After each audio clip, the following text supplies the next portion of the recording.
عمر فاروق سے چڑ ان لوگوں کو تھی جن کی 2 نمبر دکانیں عمر فاروق کی تلوار نے بند کی تھی۔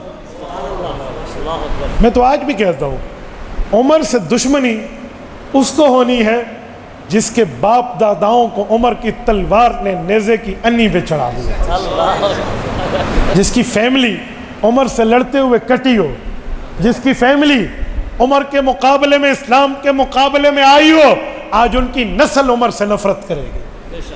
ورنہ جو عمر کے یار تھے وہ عمر کا نام سن کے سینے ٹھنڈ پہ ہو جانی ہے، سینے میں ٹھنڈک کی آ جانی ہے۔ کیوں؟ جیسے عمر کے نام پہ نقطہ نہیں ہے، ایسے ان کے کردار پہ آبجیکشن کہاں آئے گا؟ سنیں، عمر فاروق نے جب حکومت سنبھالی تھی تو رسول اللہ کو دنیا سے رخصت ہوئے 2.5 سال ہوئے تھے۔ حضرت ابو بکر کا انتقال ہوا تو حضرت عمر نے حکومت سنبھالی۔ 11.25 یا 11 لاکھ مربع میل پر پرچم اسلام لہرا رہا تھا۔ عمر نے 10 سال 5 ماہ 6 دن جو خلافت پر قدم جمائے رکھے، اس 11 کو 22 کیا، اور جب عمر فاروق دنیا سے رخصت ہو رہے تھے تو 22 لاکھ مربع میل پر اسلام کا پرچم لہرا رہا تھا۔ ملک پاکستان کتنے لاکھ مربع میل پر ہے؟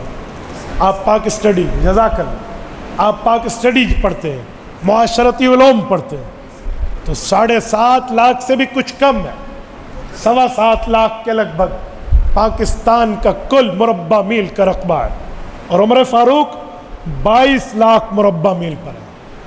7 7 14 اور آگے 7 ملائیں 21، یعنی 3.5 پاکستانوں سے بڑا ایریا عمر فاروق کی اکیلی حکومت تھی۔ یہ عمر فاروق رضی اللہ عنہ کا دور خلافت ہے۔ تو عمر فاروق رضی اللہ عنہ نے جب آخری حج فرمایا اور واپس آنے لگے مدینہ طیبہ تو ایک دعا کی، امام بخاری نے وہ دعا نقل کی ہے۔ حضرت عمر نے اللہ سے مانگا، میرے مولا میری ہڈیاں کمزور ہو گئی اور میں بڑھاپے میں مسنون عمر کو پہنچ گیا ہوں، 63 سال تو پوری تھی نا، مسنون عمر میری پوری ہے، سرحدوں پہ جاؤں شہادت لینے تو مدینہ طیبہ کی قبر سے محروم ہو جاؤں گا، اور اگر مدینہ طیبہ میں قبر کی سعادت کے لیے بیٹھوں، شہادت میں سرحد پر شاید مجھے شہادت نہ مل سکے، مولا تو یہ دونوں چیزیں اس عمر کے لیے اکٹھی کیوں نہیں کر دیتا؟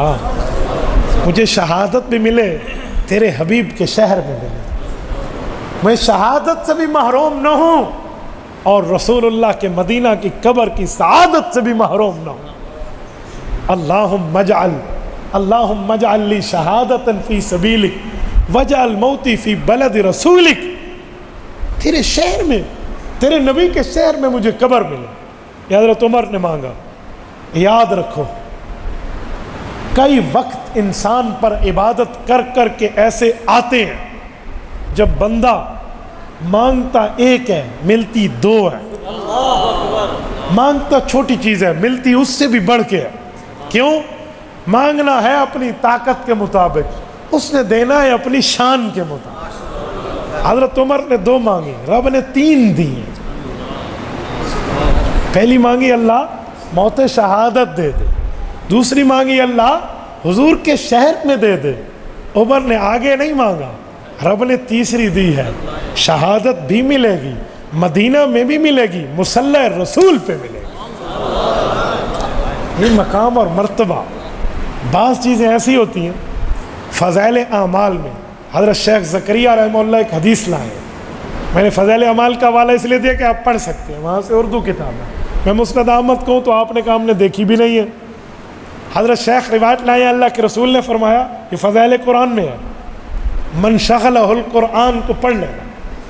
فرمایا ایک شخص قرآن کی خدمت میں، دین اسلام کی خدمات میں اتنا مصروف ہو کہ اسے مجھ سے دعا کرنے کا وقت تفصیلی نہ مل سکے، وہ قرآن میں، شریعت میں، دین میں، اسلام میں، ایقان و احسان میں اتنی مشغولیت رکھتا ہو کہ تفصیلی مجھ سے ہاتھ اٹھا کر دعا نہ کر سکے، دنیا میں جتنے لوگ مجھ سے ہاتھ اٹھا کر مانگتے ہیں نا، اس اسلام پہ مصروف رہنے والوں کو ان سب کی دعاؤں کا حصہ دیتا ہوں، یہ اللہ فرما رہا ہے۔ عمر فاروق 22 لاکھ مربع میل کے کار ہائے نظام کا سنبھالنے والا ہے، اور عمر فاروق تو انصاف کا وہ پیکر ہے کہ زلزلہ زمین پہ آتا ہے تو کوڑا مار کے زمین کو کہتے پگلی ہلتی کیوں ہے، بتا اگر عمر نے تیرے اوپر نا انصافی کی ہوتا۔ یہ عمر ہے، وہ عمر ہوا جس کے تابع ہو اور یہاں سے مسجد نبوی میں بیٹھ کر کہے یا ساریہ الجبل، تو ہزاروں میل دور حضرت ساریہ تک ہوائیں آواز پہنچا دے۔ اٹھائے البدایہ کی 8ویں جلد، امام ابن کثیر نے اس پر تفصیلی کلام کیا ہے کہ وہی تو بند ہے۔ صحابہ نے پوچھا آپ کی آواز وہ بھی ساریہ کو کہی، ساریہ تو یہاں ہے نہیں، کہا وہی تو نہیں ہے، لیکن میں حیران ہوں، میں ممبر پہ بیٹھا ہوں مجھے ساریہ نظر آیا تو میں نے کہا پہاڑ سے بچو پیچھے دشمن ہے۔ 3 ماہ بعد ساریہ آئے تو کہا ایسے ہی ہوا، میں پیچھے دشمن سے غافل تھا، امیر المؤمنین کی آواز رب نے میرے کانوں میں پہنچا دی، میں نے لشکر کو بچا لیا۔ ہوا جس کے تابع ہو وہ عمر، میں اس کے لیے 2 بول بولوں، ناروال کے دوست تک جملہ کہتا ہوں ضائع نہ ہونے دینا، ہمارے بول عمر فاروق کے سامنے کیا طاقت رکھے جس کی 2 سطروں سے دریائے نیل چل پڑا، ہم اس کے لیے کیا لکھیں اور کیا بولیں۔ میں 5 دن پہلے اپنی یہ فائل مرتب کر رہا تھا، الحمدللہ عشاء کی اذان سے صبح کی اذان تک جاگ کے میں نے روایات اکٹھی کی۔ میں خوش تھا کہ میں نے عمر فاروق کے لیے ایک مقالہ لکھا ہے، تو مجھے اچانک یہ خیال آیا کہ تو نے کیا لکھا ہے عمر فاروق کے لیے جس نے 2 سطروں سے دریائے نیل کو چلا دیا، ہم کیا لکھیں؟ تو مجھے حیا ہے کہ یار یہ مجھے سوچنا بھی نہیں چاہیے، وہ کرایا جو اللہ نے کرایا۔ تو میرے دوستو، عمر فاروق جس کی ایک خط پہ پانی کہنا مان لے، اور وہ عمر جب ہرہ سے آگ نکلی تو تمیم داری نے عرض کیا امیر المومنین ہرہ سے آگ نکلی ہے، رومال دکھا، عمر فاروق کے کندھے پہ جو اس وقت چادر تھی نا حضرت عمر نے اتاری، کہا تمیم یہ لو اور اس آگ کو بھگاؤ۔